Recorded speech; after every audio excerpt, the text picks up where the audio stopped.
Hey everyone, it's Kristen. So, X-Men 97 has been a wild ride, hasn't it? I mean, just when I think I know what they're gonna do, what happens next, I'm just like, oh, now I have no idea where this is going. Like, I had no idea that, Xavier was gonna show up in this season at all, and yet there he is. I mean, I thought they would wait until at least next season. So, yeah, I'm not exactly sure where they're going with this now, but I guess we'll find out. I'm thinking, I could be wrong though, that Tolerance is Extinction, the last three episodes, what they're called. I think it's Operation Zero Tolerance, which was a comic book storyline from 1997, ironically. I could be wrong though, but we're just gonna go with it. I mean, yeah, we're just gonna go with it. And it's a cool storyline anyway. And it has a one really like fun issue. Well, not fun, but a really interesting kind of offshoot issue that I really wanted to talk about, even though it just shows you a different perspective on what mutants are going through. So for those of you that don't want to watch the whole series just to find out who Bastion is, because of course we did see him in episode 4 on Forge's wall. There's Forge and then Dr. Adler, and then it looks like Bastion. And people are saying they saw him like pass by the camera in the at the so-called Hellfire Gala. It wasn't really what it was called, but that's what I call it because that's what I equate it to. So, and that's what Gyrick said, and he's involved in Operation Zero Tolerance. He said, tolerance is extinction, and that's what the last three episodes are called. So I feel like that's where they're going. Of course, they're definitely going to change it because, well, we're going to go through it, but they definitely have to change it, and you'll see what I mean. But for those of you who don't want to watch the whole video series but want to know who Bastion is, I'll just give you a brief overview. So Bastion happened when Nimrod and Master Mold merged after Master Mold went through the Siege Perilous in Uncanny X-Men 247. So I'm just going to show you the cover because you can see Rogue's being pulled into it too, and that's the last time we see her in comics until Uncanny X-Men 269. So, and what happens is that he doesn't even know this himself. He doesn't even know who he is. He emerges. He's definitely an android. He emerges, but I don't know if he is aware of that exactly either. I mean, I feel like he is, but I feel like for sure he doesn't know that he's Bastion, or Bastion is a fusion of Master Mold and Nimrod. Anyway, so he goes through there, shows up on this beach. This woman named Rose finds him, and he has no memory. Basically, he's almost an infant at that stage, and she takes care of him and takes him in and teaches him all about humanity and how to be human and stuff. And then it seems like what happened is that he heard about the mutant problem in America, and his anti-mutant programming kicked in. So he went and found Creed and the Friends of Humanity and other anti-mutant factions to align with, and he worked his way up in the government and became like a high-ranking official there so he could push his agenda.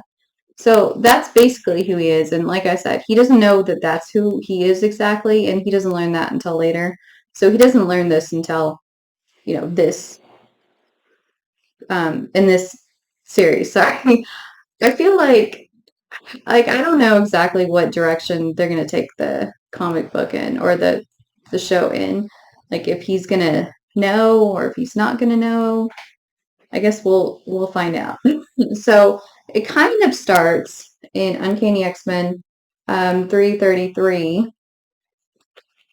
And I'm, again, like with Fall of Mutants, I'm just going to go through the main highlights, not all the other side stories going on, because this is what we're focused on. Otherwise, Like, this isn't as long. This is only 1, 2, 3, 4, 5, 6, 7, like 8 issues instead of I think 11 or 12 that Fall of Mutants was. But so I'm just gonna go through like the highlights so that it doesn't take forever. It'll probably take at least 2 parts though, maybe 3. We'll see. So this is our first glimpse of Operation Zero Tolerance, and Gambit and Jean are going undercover as military officials to find out like what this is all about because they don't know, so they're going undercover to find out.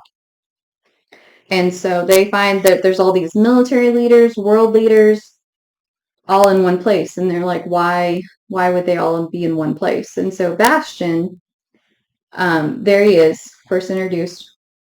He says basically the problem that you guys have been having in terms of getting, dealing with the mutant problem is that you've been spending billions of dollars of your own money separately. But now that you've decided to spend billions of dollars and combine it into one program, it will be successful.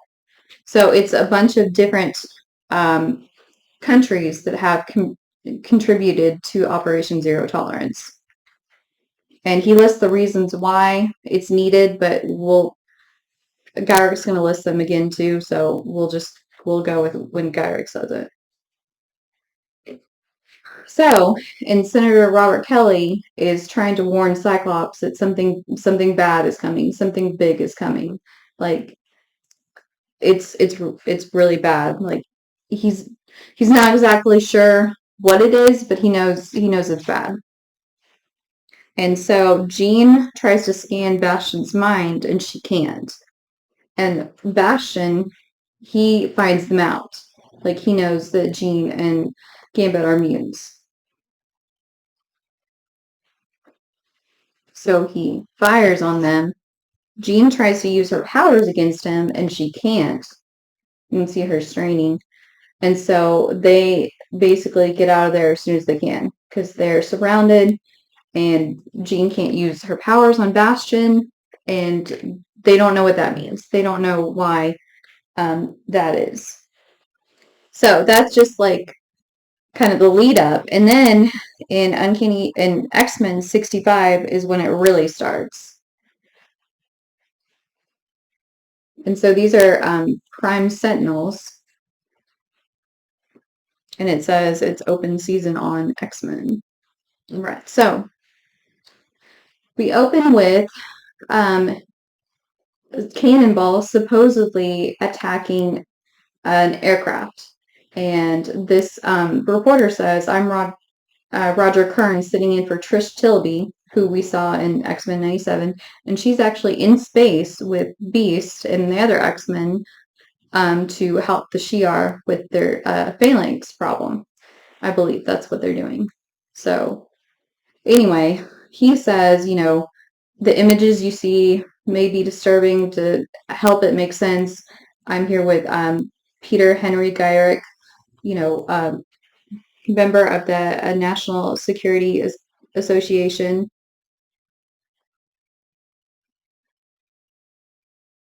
National Security Council. I was close. So basically, Gyrick is lying and saying, that these 3 security assault aircraft were just doing maneuvers above Colorado when they were attacked by the X-Men. But what they didn't know is they were attacking operatives of Operation Zero Tolerance. And, he goes over it's several countries dedicated just containing the mutant threat once and for all.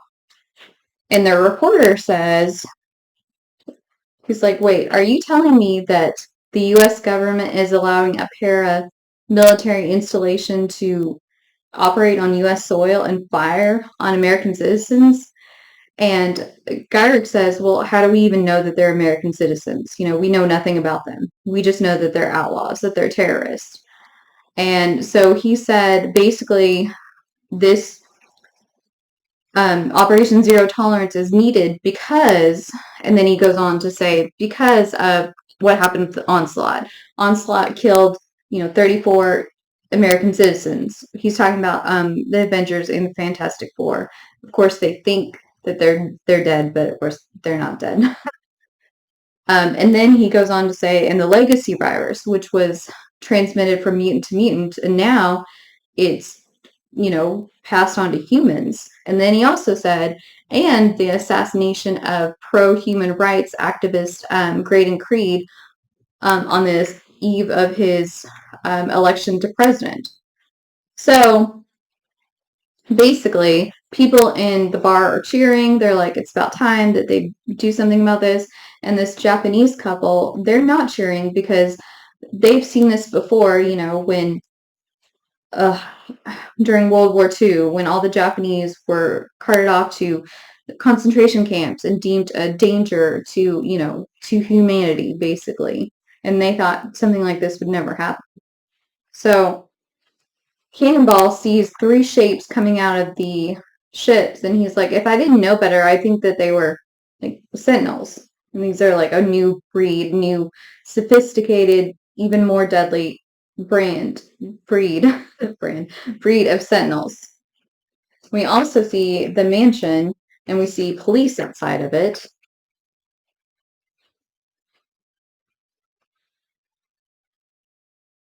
And so we see that they're trying to pick the X-Men off one by one. So they got Cannonball, and then they blasted Cyclops out of the plane. They grabbed him. Oh, and this scene right here reminds me of the scene where they come for Magneto in X-Men 97.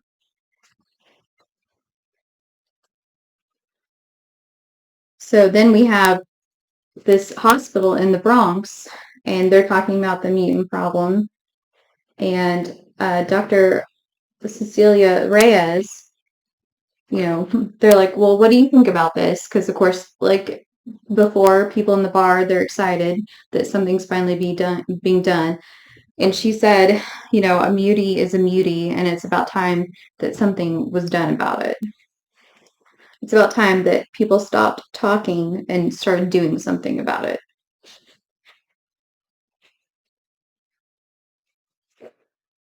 So they have Storm encased in some kind of polymer, and Wolverine and Phoenix, Jean Grey, try to escape using the plane crash as cover.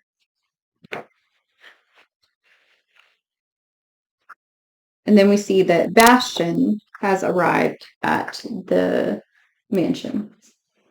And he muses that mutants are responsible for like his creation, for making him who he is. And that if it wasn't for mutants, then, he wouldn't even be there because mutants, he owes his very existence to them. And it just, again, shows all the X-Men and they've been neutralized.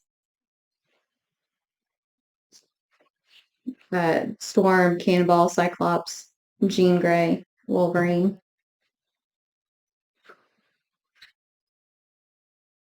And Iceman sees this on TV, happening on TV, and he's like, Dad, I have to go. Because he was taking care of his dad, because Iceman's dad used to be like a huge bigot. Like he was against mutants, even though his own son was a mutant. I mean, he just, no. And then he went to I think a Friends of Humanity, Graydon Creed rally, and he stood up for mutants, and he got beaten up really, really badly, like near death. And so so Bobby went back to take care of him. So Bastion is saying to Xavier, like communicating via hologram, do you recognize this room, Xavier?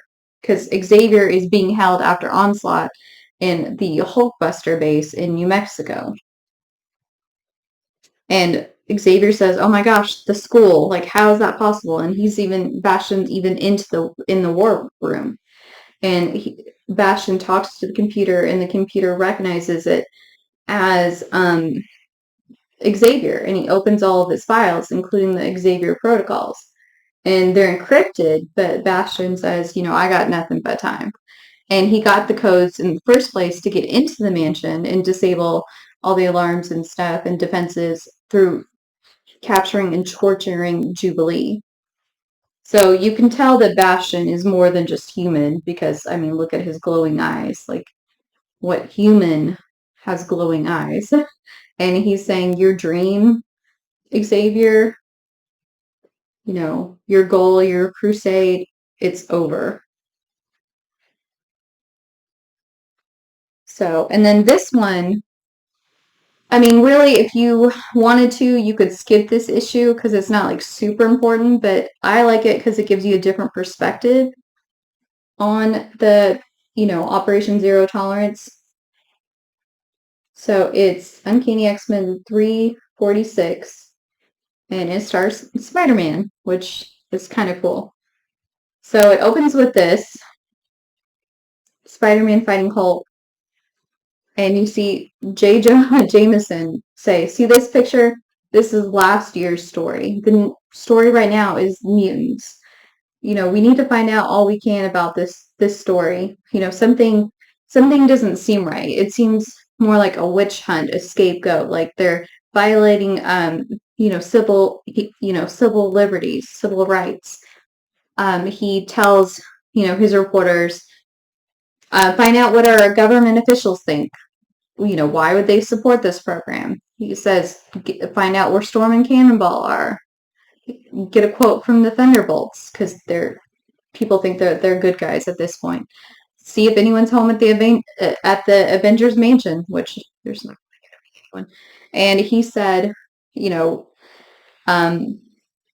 authenticate the broadcast because it's a little suspicious that it started just as the X-Men were supposedly attacking, the ship. So he said, we're journalists. We don't we don't just believe everything we see on TV or hear. We do our own research. We make sure what we print is the truth. And then he yells for Parker to get pictures of Gyrick.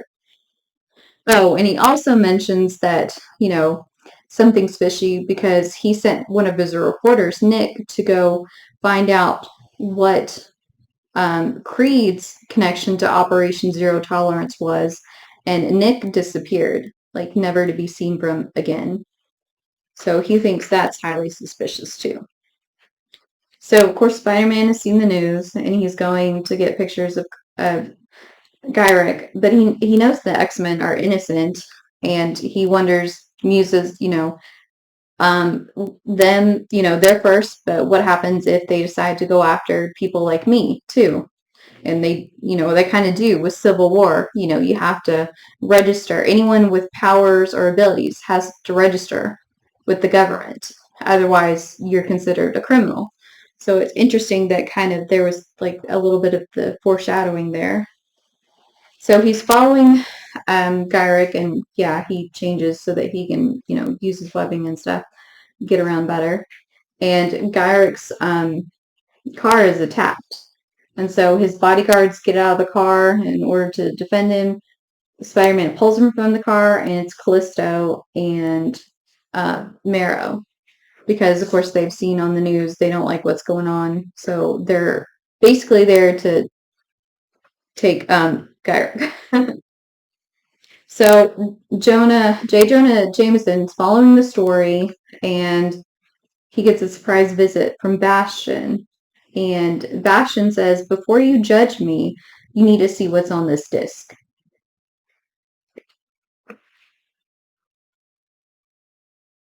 And, J. Jonah Jameson jokes, like, shouldn't you be out trying to rule the world?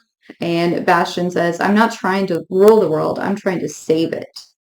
And, so Spider-Man saves Gyrick from being killed by Marrow. And then you see the bodyguards become these sentinels. And they recognize Spider-Man as Spider-Man. They don't know Callisto or Marrow. And they're about to blast Marrow when Callisto steps in front of their blast to save her, and she gets like severely injured. So then we see Bastion, back to Bastion and J. Jonah Jameson, and we see him tell Jameson that what's on that disc is a list of every single mutant's civilian identities. And he says, I'm handing you a Pulitzer Prize winning, story on a silver platter. All you have to do is print it. And we see the Sentinels talking to each other, and they're saying, our cover has been compromised. And they're saying the only thing to do is to get rid of all the bioscans in the area. That includes Gyrick and Spider-Man, even though they're not mutants. So in order to keep their cover. So they're not these Sentinels aren't as concerned with collateral damage. I think that's what makes them so dangerous, and they can blend in with humanity easily. And Gyrick realizes that those are the two Sentinels that were guarding Creed when he was assassinated. So, I mean, take that as you will for what that is. So he realizes that those, the police show up and they shoot the Sentinels. Of course, that doesn't kill them. That just, slows them down. But Gyrick says, wow, these Sentinels are almost as bad as the mutants they're hunting. Which, of course, Callisto, I keep saying Callisto, but it's Marrow. She takes offense to that.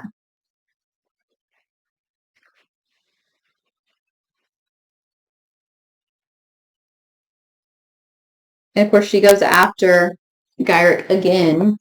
And again, Spider-Man stops her.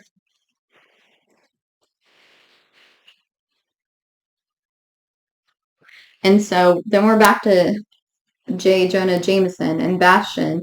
And J. Jonah Jameson says, you know what?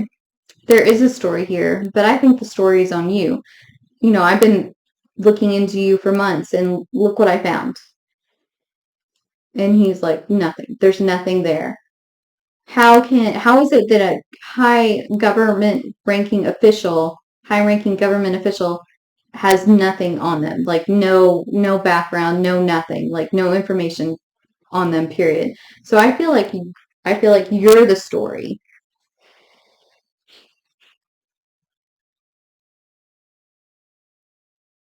And he also says, I sent my reporter to find out more about you and more about Operation Zero Tolerance, and he's disappeared. He's dead. I will have you, I feel like you were involved in that. I'll have you charged for his murder. And he burns the disc. He's not going to use it. So Spider-Man talks to Marrow and says, look, I don't want you to basically throw your life away. I've been there where I was so self-absorbed and so self-consumed that I lost everything. He's talking about when he was, lost Uncle Ben. He's like, I don't want you to lose everything. And she's like, what if I have nothing? And he's like, there's no such thing as nothing. And of course, I mean, Morrow has Callisto and the other Morlocks, so yeah, she doesn't have nothing. And then Gyrick is like, I'm taking her in. And Spider-Man says, no, you're not. She's learned a lesson here today. Just leave it at that.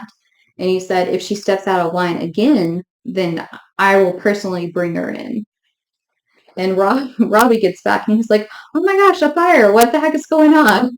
And Jonah's like, nothing. It's about nothing. Absolutely nothing.